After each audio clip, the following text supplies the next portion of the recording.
നമസ്കാരം. എല്ലാവർക്കും എൻ്റെ ആത്മാർത്ഥമായ ഓണാശംസകൾ.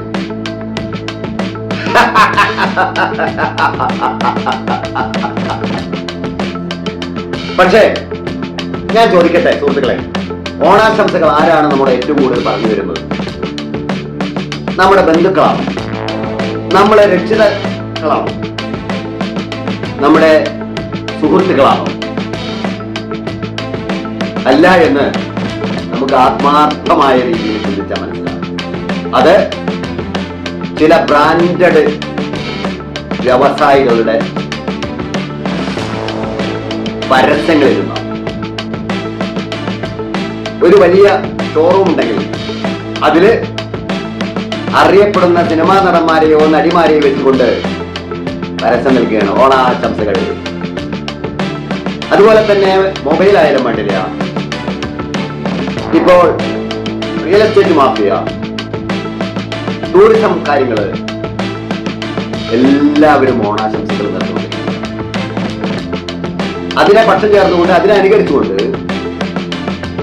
പലപ്പോഴും രാഷ്ട്രീയക്കാരും മുന്നിട്ട് വരും നമ്മൾ കാണുന്നത്. ഓണത്തിന്റെ ആത്മാവ് ആശംസകളാണ്. ആണോ? മഹാബലിയെ ഒരിക്കലും നമ്മൾ ആശംസകൾ അർപ്പിച്ചുകൊണ്ടല്ല സ്വീകരിക്കുന്നത്. നമ്മുടെ ചിന്തയിലേക്ക്, നമ്മുടെ മനസ്സിന്റെ ഉള്ളിലേക്ക്, നമ്മുടെ സാംസ്കാരിക പാരമ്പര്യങ്ങളിലേക്ക് അദ്വൈത വേദാന്തത്തിന്റെ ആത്മാർത്ഥമായ സത്യസന്ധമായ ചില വേരുകൾ അടർത്തിയെടുത്തുകൊണ്ട് സാധാരണ ജനങ്ങൾക്ക് മനസ്സിലാകുന്ന രീതിയിലുള്ള ഒരു ക്യാപ്ഷനാണ് സമത്വവും സാഹോദര്യവും.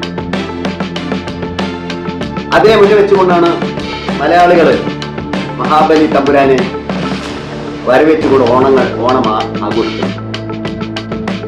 മഴക്കാലം കൊടുമ്പുരി കണ്ട് അത് പതുക്കെ പോകുന്ന ഒരവസ്ഥയിലേക്ക് പോകുമ്പോഴാണ് കേരളത്തിലെ കർഷകര് ഓണം പരമ്പരാഗത രീതിയിൽ ആഘോഷിക്കുന്നവർ തയ്യാറായത്. അവരങ്ങനെ ഒരു ആഘോഷം, ഒരു ദിനം കണ്ടത്.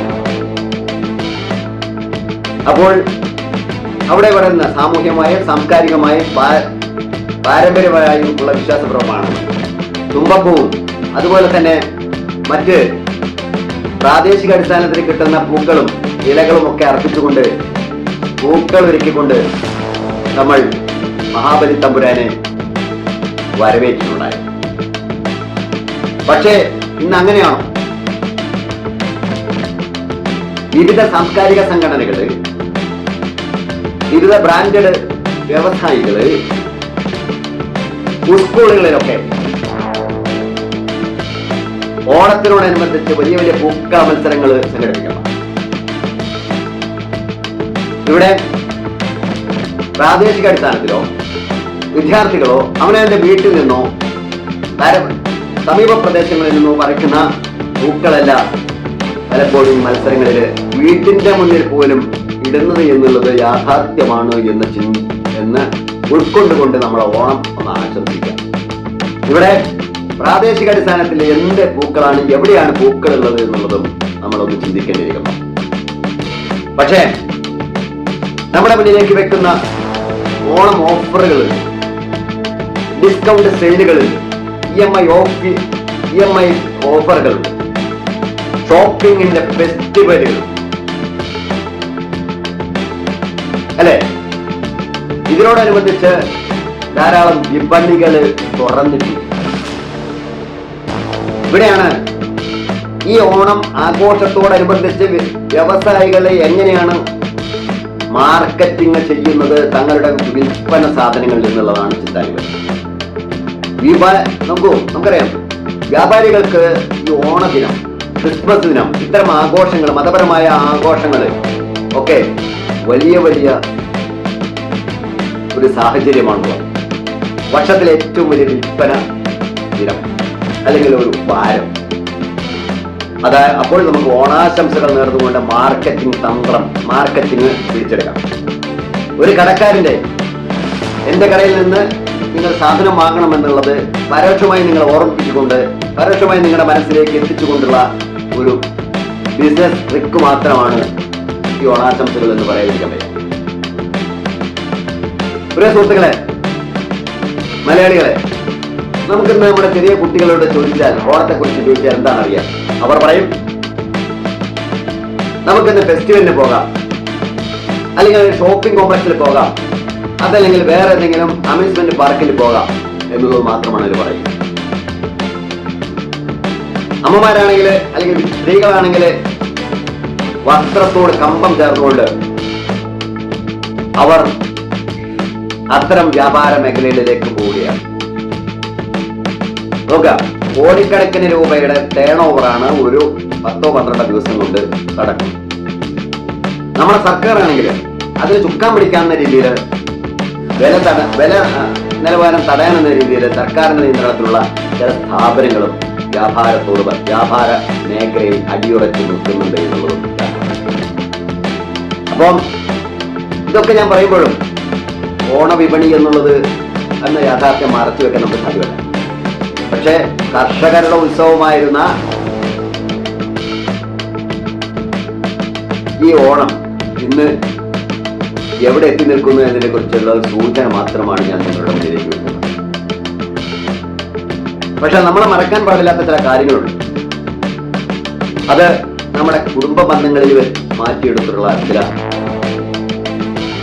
ചില വിള്ളലുകൾ.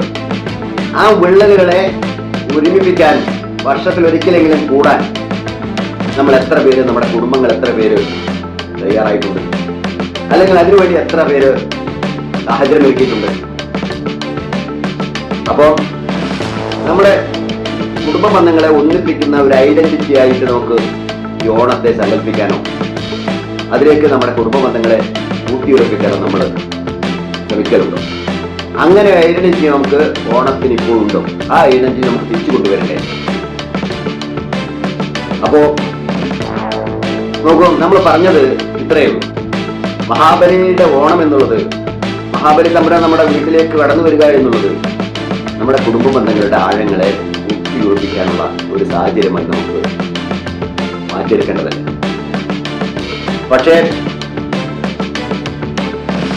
നമ്മൾ വീണ്ടും സിനിമാ നടിമാരുടെയും സിനിമാ നടന്മാരുടെയും കച്ചവടക്കാരുടെയും ഒക്കെ ഓണാശംസകൾ വരികയാണ്.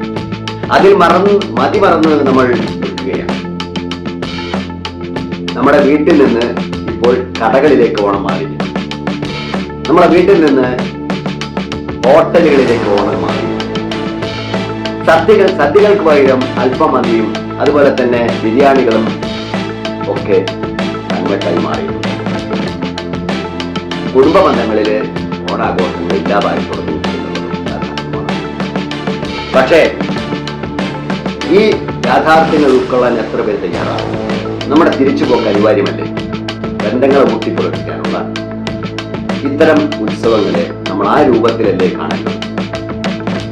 കൂടുമ്പോൾ ഇമ്പമുള്ളതാണ് കുടുംബം എന്നുള്ള ആ ആത്മവാക്യം, ആ നല്ല വാക്യം നമുക്ക് വീണ്ടും നമ്മുടെ കുടുംബത്തിലേക്ക് കൊണ്ടുവന്നു എന്ന ഒരു ചിന്ത ഇവിടെ വെച്ചുകൊണ്ട്